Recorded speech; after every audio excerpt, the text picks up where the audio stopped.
بسم الله. آه، صباح الخير يا كابتن علاء.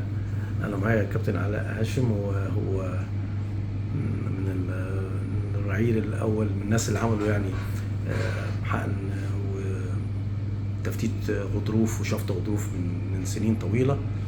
وأنا ما شفتوش من 13 سنة من يوم عمل العملية، والنهاردة جاي بالصدفة يعني يعرض حالة تانية عليا في مرض آخر يعني.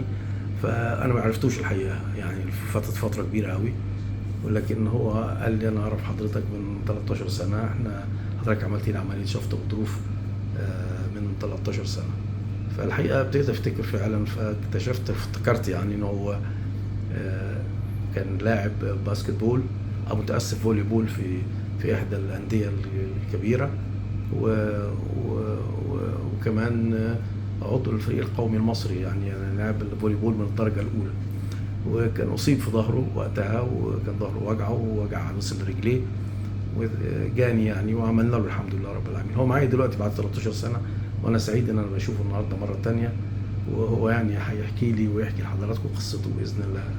أهلا وسهلا يا أهلا وسهلا. فرصة سعيد إن أنا طبعا شفت حضرتك بعد المدة دي كلها، إن أنا أشكر حضرتك على المجهود اللي عملته معايا. أنا كان جالي الغضروف في الفترة الرابعة وخامسة، وأنا كنت بلعب في منتخب مصر ونادي الاتحاد السكندري، ونادي شارع الدخان ده آخر نادي لعبت فيه. فكنت خلاص على شاف إن أنا مش قادر أتحرك أصلا. رحت للدكتور، وكانت الفكرة إن أنا أعمل الغضروف عن طريق الشفط. فالحمد لله أنا يوم العملية دي رايح بعربيتي عادي خالص، عملت العملية وبعد ساعة كنت في البيت، وقعدت أسبوع، وبعد كده بدأت فترة علاج طبيعي حوالي 21 يوم. بعد 21 يوم كنت في الملعب تاني، وربنا وفقني بعد العملية برضو مثلت منتخب مصر تاني، وكملت مسيرتي في اللعب لغاية ما اعتزلت بعد كده. ودي كانت تجربة بالنسبة لنا كرياضيين كانت جديدة، بس الحمد لله دلوقتي تقريبا أغلب الرياضيين بطمنهم، وحابب إن أنا أقول لهم إن أنا الحمد لله العملية دي كانت نجحت معايا، ورجعت مسيرتي تاني ولعبت منتخب مصر وبطولات كتير بعد العملية دي، والحمد لله دلوقتي ما بيشتكيش من أي حاجة. الحمد لله، شيء جميل. يعني الحقيقة احنا لما يعني بدينا التكنيك ده من سنين طويلة، كان حاجة غريبة، وكان يعني شيء مبتكر وجديد، وخاصة ان احنا يعني جزء من الأجهزة بتاعت العملية دي احنا سجلناها براءة اختراع في مصر وكده، وكانت هي حدث طبي كبير، وما زلنا لحد الآن الحمد لله. والحقيقة احنا لما قلنا ابتدينا نشتغل في الموضوع ده، قلنا تناسب أكتر الشباب وتناسب الرياضيين وتناسب يعني يعني من هم يعني في سن الشباب، سن العمل وسن الإنتاج. فلأن ما بتتجنب فتح الظهر خالص، وبنستخرج الغضروف، واستخراج الغضروف هو اقتلاع المرض نفسه. لأن طبعا حضرتك عارف يا علاء إن دلوقتي بقى في حاجات جديدة زي مثلا تردد حراري وكلام زي كده، لكن الحاجات دي كلها علاج العرض مش علاج المرض يعني. وعادة ما بترجع تاني الحكاية، لكن لما بنشيل الغضروف احنا بنقتلع المرض نفسه في حد ذاته. وما فيش حاجة في الدنيا تشيل الغضروف غير الجراحة والشفط استخراجه. يعني احنا اديناك الغضروف في ايدك مش كده؟ يعني انت خدته في ازازة صغيرة كده. طيب ودي بعض الشيء الجميل.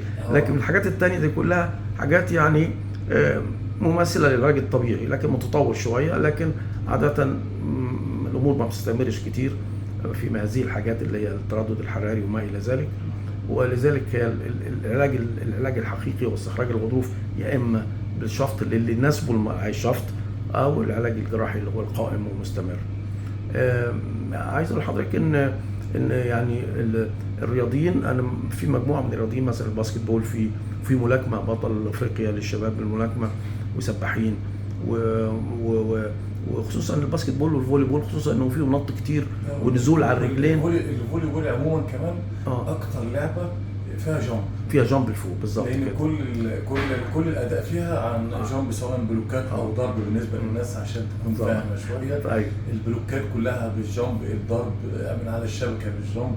الحركه بتاعتها، رد الفعل بتاعها، انت بتشتغل في 9 متر، فال9 متر دول دايما تحت ضغط، انك انت الحركه طول أيوة. ما الكرة مستمرة. أيوة. مش زي الكرة ممكن تبقى اللي قدام تكفي. قدام اللي ورا. أيوة. لا احنا عندنا تحت البريس موجود طول ما الكرة شغالة. والنزول على الرجلين خصوصا على الكعاب، خصوصا اللي بينزل على كعبه بترد في ظهره. ولذلك يعني الفولي بول من الالعاب والباسكت بول من الالعاب اللي هي اكتر لعيبه الناس او المصارعه كمان عشان فيها لوي للوسط، فيها لوي للوسط، الرومانيه والحره فيهم كده.